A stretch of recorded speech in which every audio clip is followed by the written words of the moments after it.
Everybody knows about Steve Jobs and Steve Wozniak, but how many people know about the now 80-year-old Ronald Wayne? Ronald Wayne was the co-founder of Apple with the two Steves and provided an oversight for the new venture. Soon after helping create the company, he made one big error. He sold his share of the company for $800. This may have seemed a lot to him then, but nowadays the 10% share he had in the company is worth $35 billion. This is a lesson to all. Patience is key to being successful. Did you realize that on every single iPhone ad, the time displayed on the screen is 9:41 AM? If you did, well done. If you didn't, then I suppose you weren't really interested in the time on the device. Okay, so we have now established that the time on every iPhone in an ad is 9:41 AM. But why? The reason is simple. The original iPhone was unveiled by Steve Jobs in 2007 at the same time, 9:41 AM.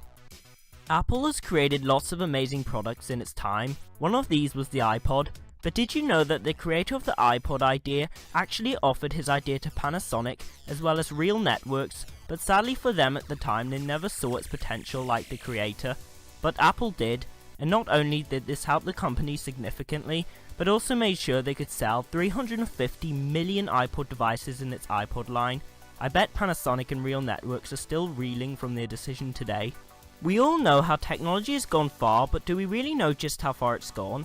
If you had bought the components of an iPhone piece by piece 24 years ago in the year 1991, the price of all the components put together would cost you $3.56 million. That's enough money to buy yourself a good mansion, a couple of sports cars, and still have enough money to buy yourself a good chocolate ice cream.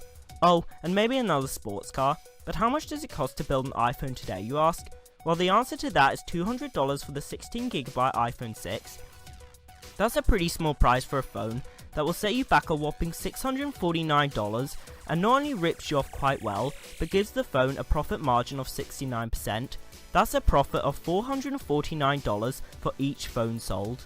Some people spend too much time using their technology devices. Some will argue that the time spent on their devices is not good for them, but now people of the opposite side have a good argument to support their 6-hour sessions on the internet, at least if they own a MacBook.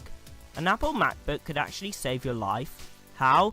An Apple MacBook has a bulletproof battery. This means that if somebody entered your house brandishing a gun, don't grab a nearby vase or even a knife from the kitchen, but hold up your MacBook like a shield and hope for the best. The only problem that lies in a MacBook is that if you never see the intruder and they see the MacBook before you, then they'll happily go away knowing that they just got themselves a free easy laptop, as it is extremely easy to get into any macOS device. Let's just say security is not Apple's speciality. Thanks for watching. Leave a like, comment, and make sure to subscribe if you haven't already. And have a good day.